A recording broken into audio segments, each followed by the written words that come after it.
President Uhuru Kenyatta has convened yet another meeting with Raila Odinga and the One Kenya Alliance leadership, led by Kalonzo Musyoka, Musalia Mudavadi, Gideon Moi, and Moses Wetangula. That meeting will take place tomorrow at State House in Mombasa. Is President Uhuru Kenyatta worried about something? And what is the objective of that particular meeting? Because last week, President Uhuru Kenyatta met with Raila Odinga and the One Kenya Alliance leadership. The other week, the president also met with the same group. And apart from meeting with the same group, the president has met Raila Odinga separately on several occasions. And even before last week meeting, he also met with Kalonzo Musyoka separately. What is President Uhuru Kenyatta's game plan? So in this video today, I want us to look at the objective of this particular meeting. Because we all know that last week, the Court of Appeal ruled that the Building Bridges Initiative process was unconstitutional. The president had banked on the Building Bridges Initiative process for his 2022 politics. And it's also rumored that during Mombasa meeting, the president told the One Kenya Alliance leadership to rally behind Raila Odinga. But some of them were not ready for that. They were reluctant. And therefore, they told the president to wait until after the ruling on the Building Bridges Initiative process. And that happened last week. Why do you think the president has convened this other meeting? Is something worrying President Uhuru Kenyatta? Before we get into all those, if you're watching this channel for the first time, I want you to take a second, just a second, for those who are watching for the first time, take a second and click that subscribe button you are seeing there, and then follow by bell button, so that next time we produce a video like this, YouTube will automatically notify you. What we do on this channel is simple. We analyze politics in a way you can't find any other place. So the best thing for you is just to click subscribe button and you'll get value for the subscription. And to the subscribers, I want to continue thanking you guys for your continued support. Without the support, this channel cannot be where it is today. Now let us get back to business. President Uhuru Kenyatta has convened another meeting in Mombasa. Why do you think that meeting has been convened? Is there something which is worrying President Uhuru Kenyatta? Is it possible that President Uhuru Kenyatta is sitting on some intelligence report which is not favorable to him? Last week, after their meeting, the State House explained that they met to discuss COVID. But in real sense, those guys met to discuss politics. So in my view, the meeting in Mombasa tomorrow will center majorly on 5 things. Number 1 is the Building Bridges Initiative process ruling, the Court of Appeal judgment. How are they going to move from that particular judgment? And what is the implication of that judgment on 2022 presidential elections? The truth of the matter is that they have one option, 2.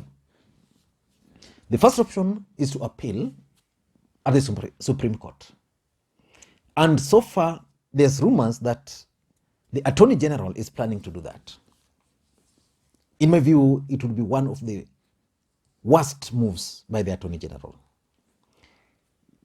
Raila Odinga's legal advisor also indicated that it's possible to go to the Supreme Court. But Raila Odinga has been categorical that the Building Bridges Initiative process is now something behind him. He's not going to go back to it. Maybe President Uhuru Kenyatta is still keen on the Building Bridges Initiative process.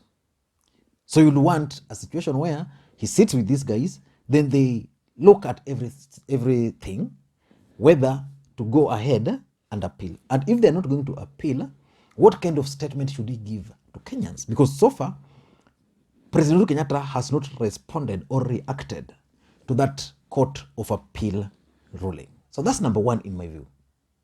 They are going to discuss about this Building Bridges Initiative process and the Court of Appeal ruling.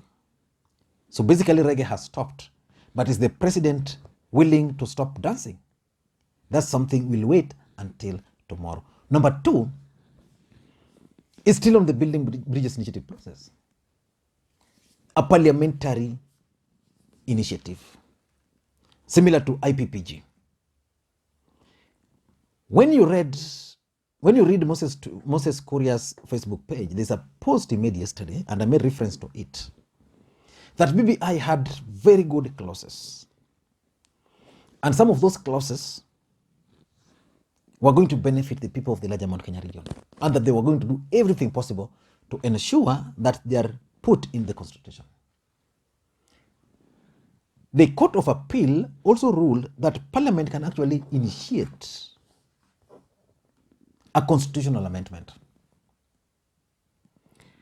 Now, President Uhuru Kenyatta, in my view, with the help of the experts, maybe tomorrow when they meet, they are going to explore the possibility of pursuing a parliamentary initiative process, whether there's a chance of success. Because if you look at the numbers, the president actually has numbers. And there's a general agreement in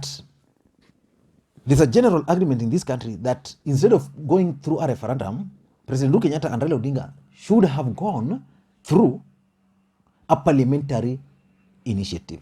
Let us wait and see. But I don't want to rule out the possibility of a parliamentary initiative being announced tomorrow. But for Raila Odinga, my advice to him, Baba, forget about that BBI. It was a baggage which you are carrying on your back. It has been offloaded. Don't carry it again. Number three, I also tend to think that it's going to be a follow-up to the meetings which took place last week and last week but one. During those meetings, President Uhuru Kenyatta shared intelligence report with the team. And that intelligence report was clear that Raila Odinga was the only person who was capable of defeating William Samoei Ruto. The other core principals had different ideas. They strongly believe that they can actually win the presidency if they are supported. But they made a request to the president that let us wait until the Building Bridges Initiative process is concluded, then we can come and sit. So I think and believe that President Uhuru Kenyatta convened this meeting after the BBI process purposely to discuss the 2022 election, and specifically the candidature of Raila Odinga. The implication now is that without the BBI process, if the president were to support Raila Odinga, it means either Kalonzo, Mudavadi, Weta, or Gideon, one of them can be the running mate, but not two. But in a situation where these guys will not be willing, I foresee a situation where Justin Muturi is going to be brought on board to be Raila Odinga's running mate to solve the central Kenya or the Mount Kenya equation. But I strongly believe that the meeting is purely a follow-up of the last week meeting. Number four, I suspect a cabinet reshuffle. I said this last week. And if you ask me, and going by previous experiences, any time we had a president losing like this, there's always a cabinet reshuffle.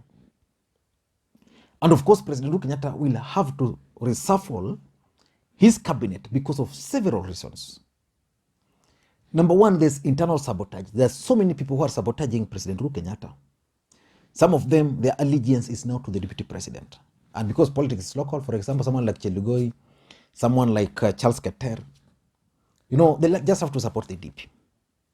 So which means they'll serve the interest of the DP first, and then the interest of President Uhuru Kenyatta. So Uhuru Kenyatta would want a situation where there's a cabinet reshuffle and is going to kick out those who undermined and sabotaged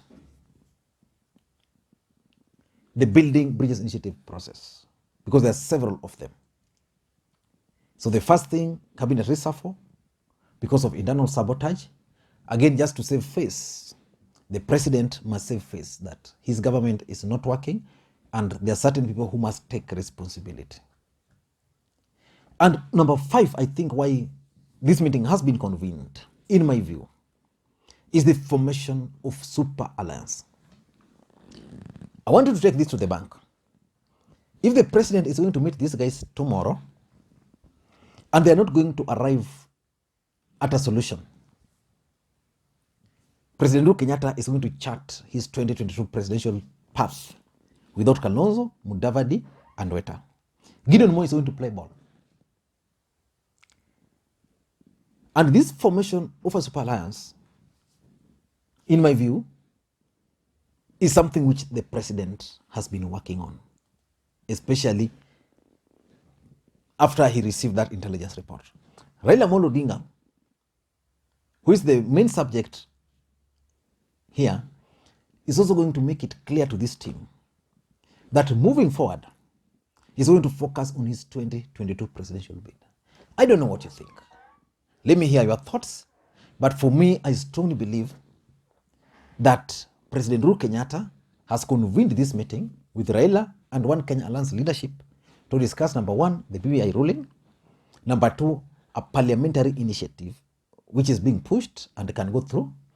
Number 3 is like a follow-up to the last week's meeting. There's likely a cabinet reshuffle. The president might announce a new cabinet before he leaves Mombasa. And I don't want to rule out the possibility of a super alliance being discussed tomorrow.